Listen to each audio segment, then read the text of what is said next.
Let's bring Freddie in here, man. He's always good with these kind of conversations. What's up? What up, Freddie? What's going on? How you doing? Man, I'm good, brother. Yo, I hate barbers like you. You just leave to do other stuff. You ever had a barber just on the phone like, yeah, bro, cause so I'm a cut. I'm like, yo, bro, what's on my cut, bro? What up, man? What's going on? Man, everything's good, brother. Everything's good. Good, good. What makes me happy is when I'm able to serve people well. Uh, Seeing people get what they need, seeing that that expression of fulfillment on their face, and actually sometimes seeing it in action.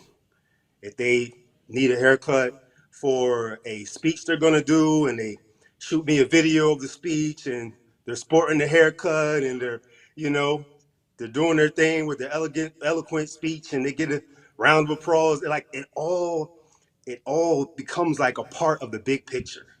When people come to get a haircut, it's not just to get a cut most of the time. They got something going on, first date, funeral, job interview, so many different things, or they're an entrepreneur. They just got to continue to look good for what they do. They got a conference coming up, something like that. It's always something, important. When I was living in Brooklyn, the owner of the barbershop told me, he said, um, the barbershop is like a funeral home. You got to be there when the call comes. So when that call comes, it's important, right? And we have to be ready to serve. So when I have an opportunity to serve well and I see great results from that service, it makes me happy, man. Let me ask you this question. What makes you unhappy? What makes me unhappy is if there's a miscommunication in what's needed for the service and I don't serve well because of the miscommunication, or if I don't serve well because I don't have the skill. Yeah. That And makes me unhappy. outside of you cutting hair, is there anybody or anything on this earth that has the power to control your level of happiness? Right now, real estate. Real estate can make you happy or unhappy. Yes, because I've assisted in selling two houses this week. So that So made me what? very happy. I assisted in selling two houses this week. So that made me very happy. Good. When does it make you not happy? Well, if we get those people who they act like they want the house, and then at the last minute, when we're about to sign the paperwork, they renege. That type of thing. Because then you budget, okay, we're going to pay this bill, we're going to do this, we're going to do that. And then all of a sudden they back out. It's like, oh man, we're back at square one. I feel that. And there's nobody on this earth that can make you unhappy?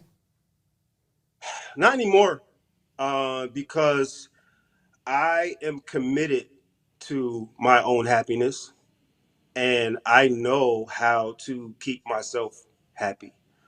I believe in God and I believe that He is the center of my joy.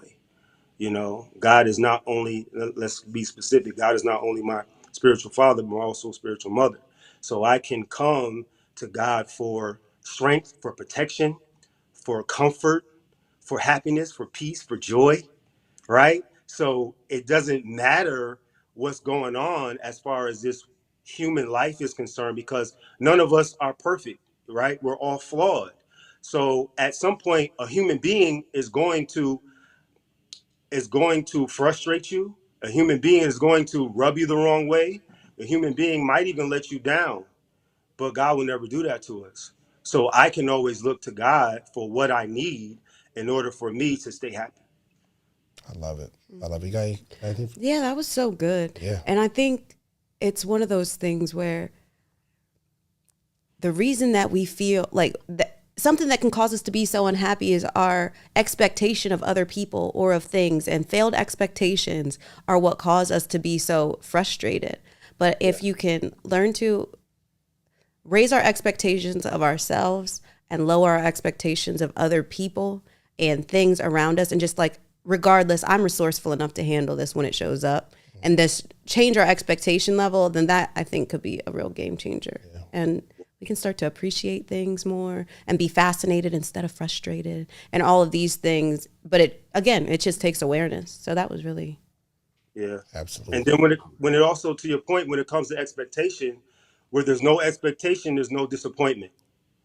So if I look at a human being and I expect them to be a human being, and have ebbs and flows and positive, negative, and ups and downs, things of that nature, then I'll be fine. But if I expect perfection from a human being, then I'm going to be disappointed because I have an unrealistic expectation.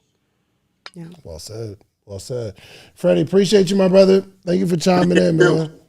Yes, sir. Now cut that guy's hair, bro. He's waiting. He just Forgot about him. I gotta go, sir, man. I gotta go. He's a good guy. Yo, he's like, yo, bro, cut my hair, bro. What's up? Appreciate you, fam. Appreciate you. Y'all take. Yes, sir. Okay. I saw somebody else called in, but good. Okay, well, cool. Well, yeah, man. I think this conversation was much needed, and it helped me. Yeah, me too. I've enjoyed this.